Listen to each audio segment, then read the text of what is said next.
اعوذ باللہ من الشیطان الرجیم بسم اللہ الرحمن الرحیم وَلَقَدْ خَلَقْنَاكُمْ ثُمَّ صَوَّرْنَاكُمْ ثُمَّ قُلْنَا لِلْمَلَائِكَةِ اسْجُدُوا لِآدَمَ فَسَجَدُوا إِلَّا إِبْلِيسَ لَمْ يَكُنْ مِنَ السَّاجِدِينَ۔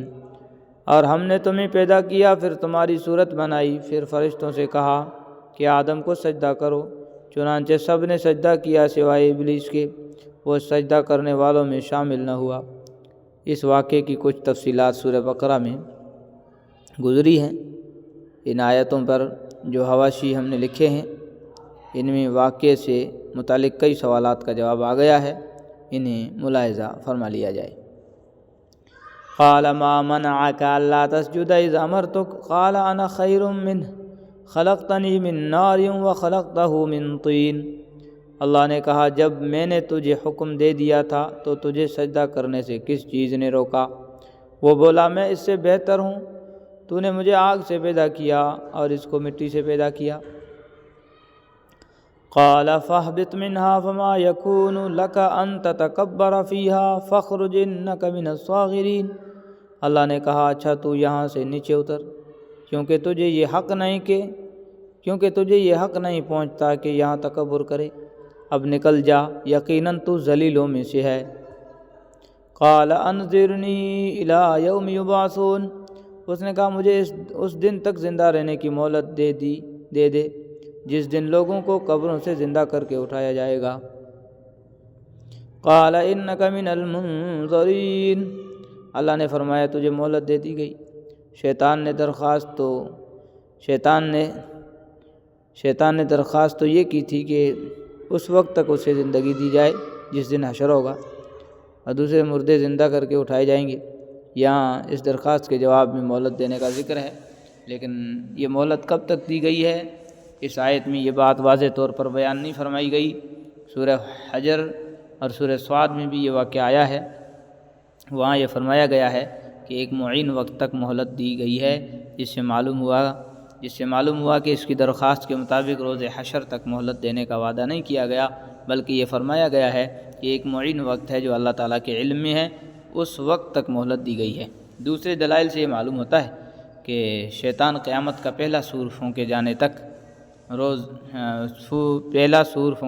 جانے تک زندہ رہے گا، اور اس کے بعد جس طرح دوسری مخلوقات کو موت آئے گی اسی طرح اسے بھی موت آئے گی، پھر جب سب کو زندہ کیا جائے گا اسے بھی زندہ کیا جائے گا۔ قال فبما اغويتني لاقعدن لهم صراطك المستقيم۔ کہنے لگا اب چونکہ تو نے مجھے گمراہ کیا ہے، اس لیے میں بھی قسم کھاتا ہوں کہ انسانوں کی گھات لگا کر تیرے سیدھے راستے پر بیٹھ رہوں گا۔ شیطان نے اپنی بد عملی کی ذمہ داری خود قبول کرنے کے بجائے معاذ اللہ تعالیٰ کی تقدیر پر ڈالنے کی کوشش کی۔ حالانکہ تقدیر کی وجہ سے کسی کا اختیار سلب نہیں ہوتا، تقدیر کا مطلب ہی یہ ہوتا ہے کہ فلاں شخص اپنے اختیار سے فلاں کام کرے گا۔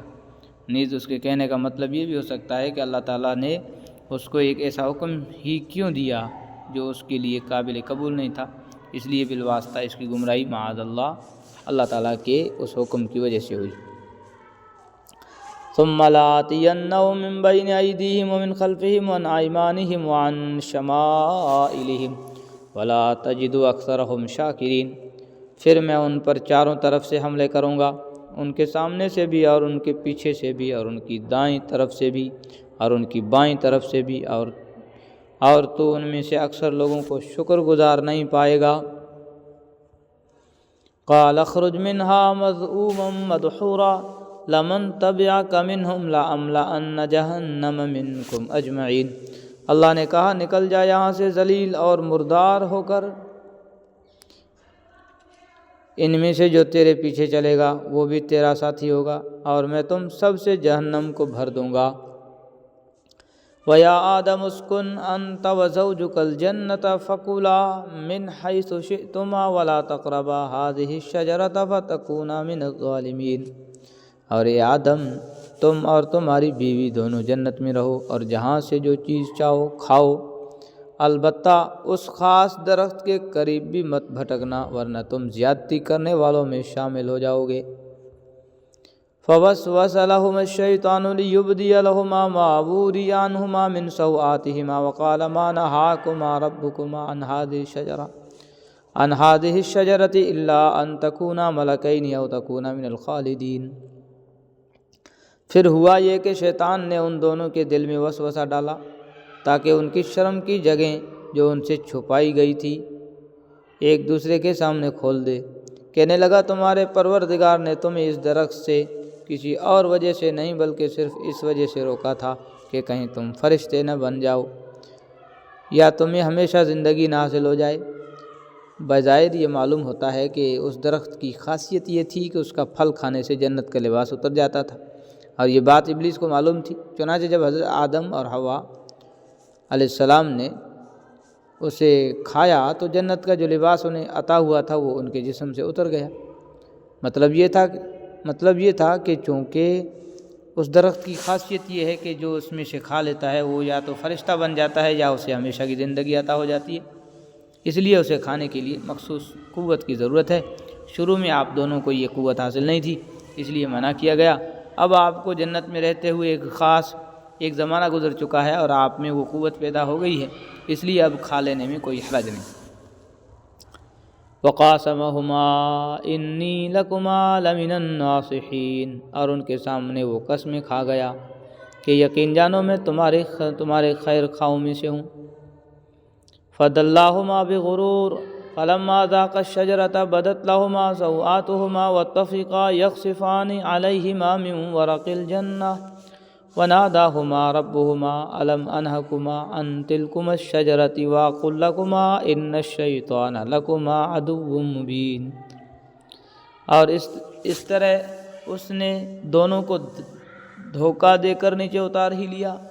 چنانچہ جب دونوں نے اس درخت کا مزہ چکھا تو ان دونوں کی شرم کی جگہ ایک دوسرے پر کھل گئی، اور وہ جنت کے کچھ پتے جوڑ کر اپنے بدن پر چپکانے لگے، اور ان کے پروردگار نے انہیں آواز دی، کیا میں نے تم دونوں کو اس درخت سے روکا نہیں تھا اور تم سے یہ نہیں کہا تھا کہ شیطان تم دونوں کا کھلا دشمن ہے؟ نیچے اتارنے کا مطلب یہ بھی ہو سکتا ہے کہ وہ طاعت کے جس بلند مقام پر تھے اس سے نیچے اتار لیا، اور یہ مطلب بھی ہو سکتا ہے کہ جنت سے دنیا میں اتار لیا۔ اس سے معلوم ہوا کہ عریانی سے حفاظت انسان کی